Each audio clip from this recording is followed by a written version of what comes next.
आप सब आचार्य श्री को सुनने बैठे होंगे, लेकिन फिर भी आज दीक्षा दिवस है।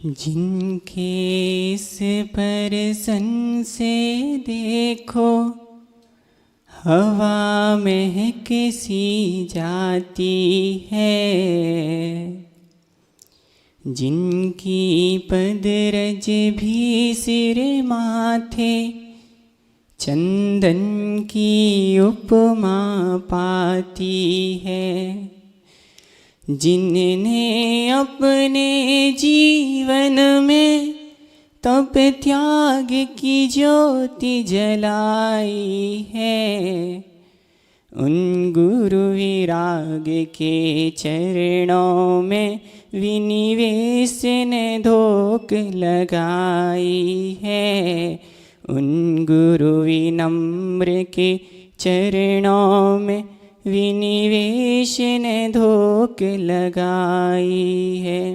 जीवल अनंतानंत सिद्ध परमेष्टि भगवान की 1008 श्री नेमिनाथ भगवान की, परम पूज्य गुरुदेव गणाचार्य भगवान श्री विराग सागर जी महामुनि राज की, परम पूज्य उच्चारणाचार्य श्री विनम्र सागर जी महामुनि राज की, अहिंसामय जैन धर्म की।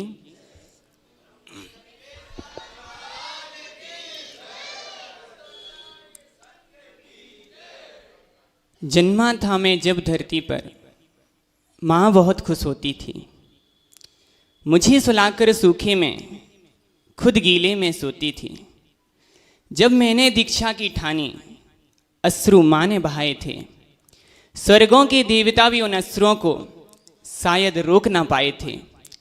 देखकर के संबल उस माँ को मैंने घर को छोड़ा था, तजकर के उस दिन से मोह को उससे मुख को मोड़ा था। थी चिंता उसको बस केवल कैसे मैं रह पाऊंगा, और क्या पता था उस जन्नी को विनिवेश सागर बन जाऊंगा। महानुभाव, 2 नवंबर 2017 परम पूज्य गुरुदेव गणाचार्य भगवान विराग सागर जी महामुनि राज के हाथों से आज के दिन दिल्ली के लाल किले पर एक साथ 25 जैनेश्वरी दीक्षाएं हुई थीं, जिसमें 7 मुनि दीक्षा हुई थी। तो हमसे पहले एक एलक जी और 5 छुल्लक जी, ऐसे 6 महाराज लोग थे। 7वें नंबर पे हम छुल्लक जी थे, तो हम 7 की मुनि दीक्षा हुई थी। तो 25 दीक्षाओं में वहाँ पर हमारी मुनि दीक्षा हुई। आज का दिन विशेष गुरु का गुणगान करने का होता है, गुरु उपकार दिवस। और गुरु के विषय में तो लोगों ने इतना कुछ लिख दिया, इतना कुछ लिख दिया। 7 समंदर मसी करूं लेखनी सब बन राय, धरती सब कागज करूं गुरु गुण लिखा ना चाहे। कहते हैं कि 7 समंदर की स्याही बना दें, पूरी धरती को कागज बना दें, सारे वन की लेखनी बना दी जाए, फिर भी गुरु का गुणगान अपन संपूर्ण नहीं कर सकते हैं। तो फिर एक शिष्य सोचता है कि जब गुरु का गुणगान इतना विशाल है, उनका व्यक्तित्व इतना विशाल है, तो हम कैसे थोड़ा बहुत अपने शब्दों में उनका गुणगान कर सकते हैं। लेकिन फिर भी जब कहते हैं ना कि नदी भले छोटी होती है, लेकिन जब उसमें पानी का बहाव तेज आता है ना, तो बड़ी बड़ी बांधों को भी तोड़ देता है और बहाव आगे के लिए बह जाता है। ऐसे ही जब हृदय में भक्ति उमड़ती है, तो फिर वो शब्दों के रूप में बाहर निकल आती है। शब्दों से गुणगान नहीं होता, चर्चा से उत्थान नहीं होता। वाणी असमर्थ है गुरु गुणगान गाने में, लेकिन श्रद्धा और भक्ति पर कोई बांध नहीं होता। तो आज गुरु का गुणगान करने का दिन है। सबसे पहले कुछ पंक्तियां आपके समक्ष रखते हैं कि शिष्य क्या है और गुरु क्या है। उसके पश्चात अपन गुरु की बात करेंगे। शिष्य शून्य तो अंके गुरुवर, शिष्य शिशु गुरु माँ, शिष्य शिशु गुरु माँ। गुरु सदा देते ही रहते, शिष्य देते क्या, शिष्य देते क्या। भक्ति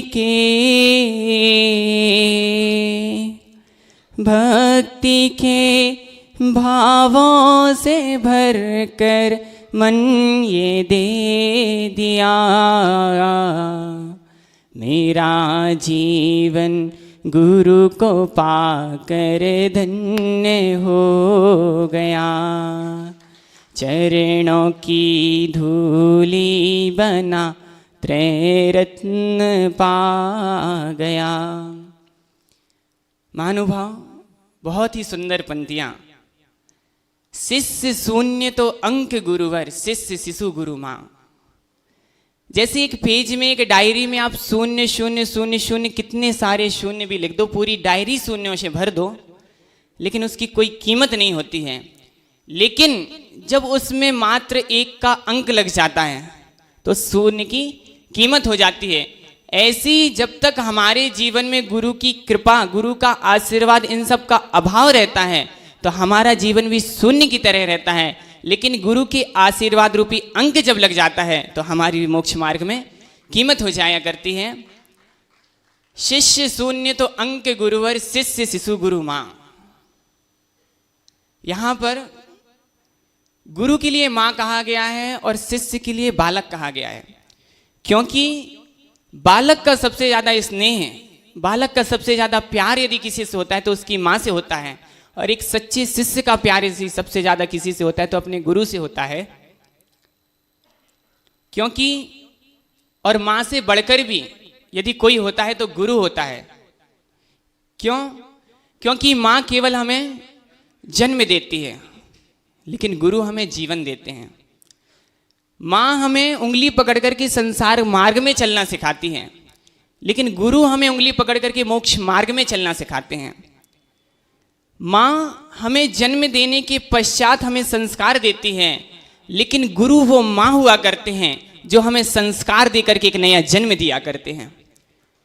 क्योंकि हम लोगों का जन्म, अब जैसे किसी महाराज से पूछो, महाराज जी आपका जन्म कब हुआ, तो महाराज का जन्म तो उस दिन हुआ जब गुरु के हाथ से उनके लिए संस्कार मिल गए, तब महाराज का जन्म हुआ करता है।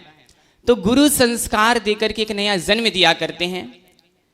2014 28 अगस्त आचार्य भगवान के संग में हमने प्रवेश लिया, ब्रह्मचारी बने। फिर आगे चलते चलते धीरे धीरे 2015 में चातुर्मास के पश्चात क्षुल्लक दीक्षा हुई 24 नवंबर को, और फिर आचार्य भगवान के संग में ही रहे।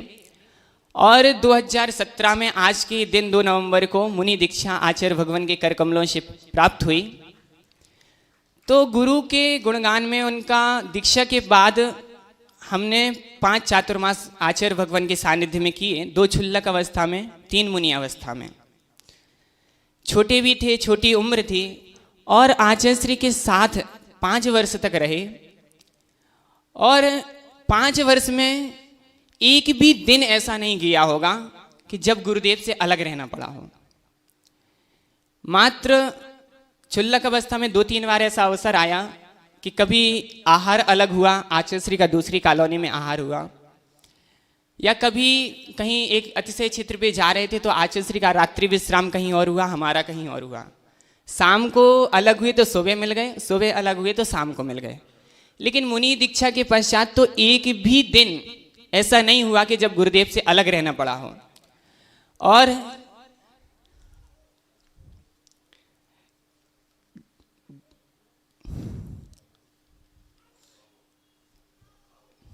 जब कभी किसी कार्यक्रम के वसात कभी छोटा संघ भी बनता था, जैसे 20-25 पिच्छियाँ हुई, और किसी ने कहा कि आचार्य भगवान हम ज़्यादा नहीं संभाल सकते, मात्र 10 पिच्छियों को ले जाना है, तो उनमें भले 10 पिच्छी जाएं या 5 पिच्छी जाएं, लेकिन मेरा सौभाग्य रहता था कि आचार्य भगवान कभी हमें अलग नहीं करते थे, हमेशा अपने साथ रखते थे। 6 जुलाई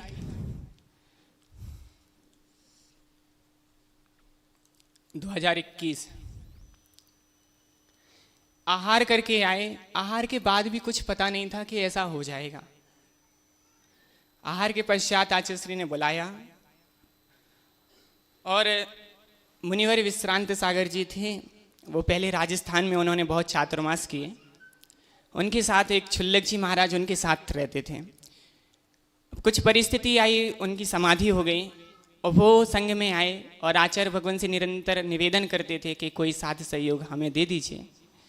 बहुत पहले से उनका निवेदन चल रहा था। आचार्य श्री ने हमसे भी कई बार कहा, लेकिन हम हमेशा मना कर देते थे कि नहीं आचार्य श्री, जब तक रहेंगे आपके चरणों में रहेंगे, कभी अलग नहीं होंगे। लेकिन 6 जुलाई 2021 में आचार्य श्री ने बोला तुम्हें महाराज जी के साथ रहना है। हमने अपनी ओर से पूरा प्रयास किया कि आचार्य श्री नहीं, हम आपके ही साथ रहेंगे। लेकिन जब आचार्य श्री ने थोड़ा स्ट्रिक्टली बोला कि नहीं, आपको महाराज जी के साथ ही रहना है, तो अब कहते ना, गुरु यदि बोल दें तो पत्थर की लकीर हो जाया करती है। अपनी ओर से तो हमने पूरा प्रयास किया, लेकिन फिर भी पूज्य गुरुदेव ने उस दिन कहा कि आपको महाराज जी के साथ रहना है। ठीक है। जब पता चला, और कहते हैं ना कि जब कोई बच्चा अपनी माँ से बहुत प्यार करता हो,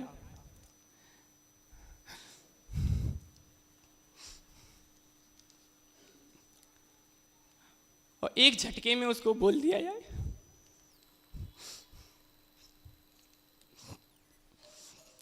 कि आज आपको आपकी माँ से अलग होना है, तो कहते हैं कि उसके ऊपर यूं कहें कि मुसीबतों का पहाड़ टूट पड़ता है। आहार के जस्ट बाद आचार्य श्री ने फाइनल किया और बस तुरंत बिहार था। कुछ समझ में नहीं आ रहा था क्या कहें क्या ना कहें। अश्रुपूर्ण पूज्य गुरुदेव को विदाई दी। बहुत याद आती थी पहले चातुर्मास में, कई बार।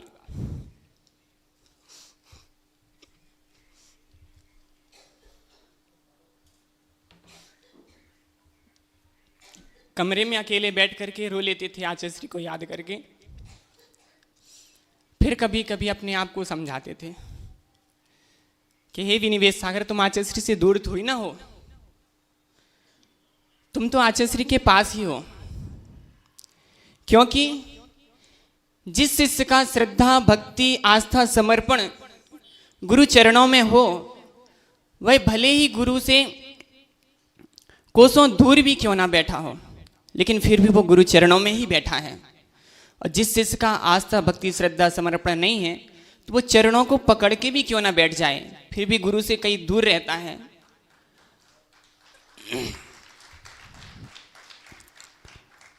और 5 वर्ष दीक्षा के बाद आचार्य श्री के साथ रहे।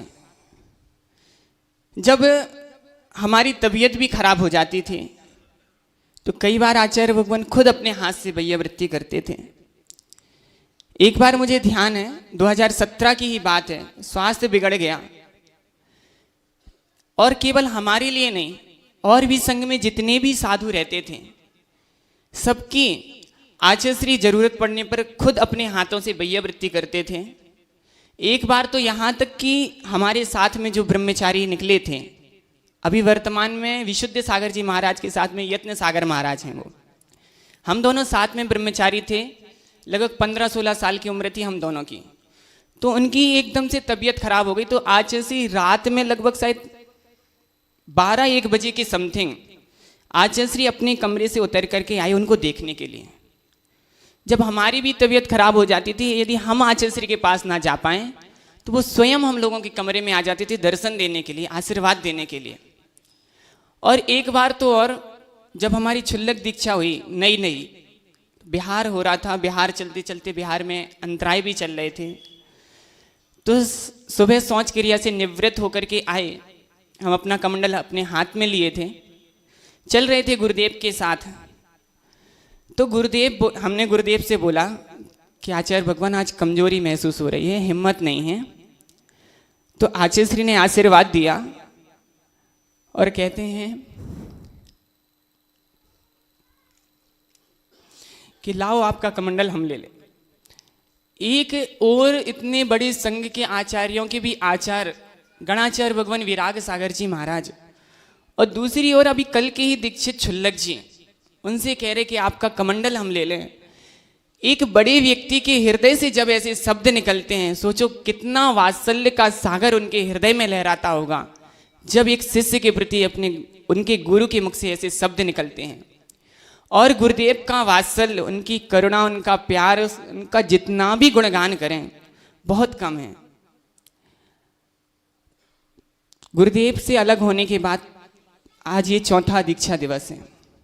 2021, 22 और 23 में भी अलग हुए थे, दीक्षा दिवस मनाया था, लेकिन उस टाइम तो ये आस थी कि चलो अपन यहाँ हैं और गुरुदेव कहीं और चातुर्मास कर रहे हैं।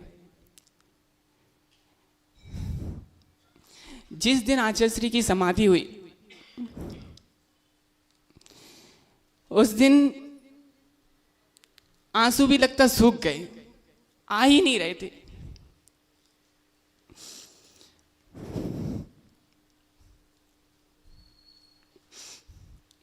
अभी तक ये था कि चलो जाएंगे आचार्य श्री पास, मिलेंगे, उनसे आशीर्वाद लेंगे,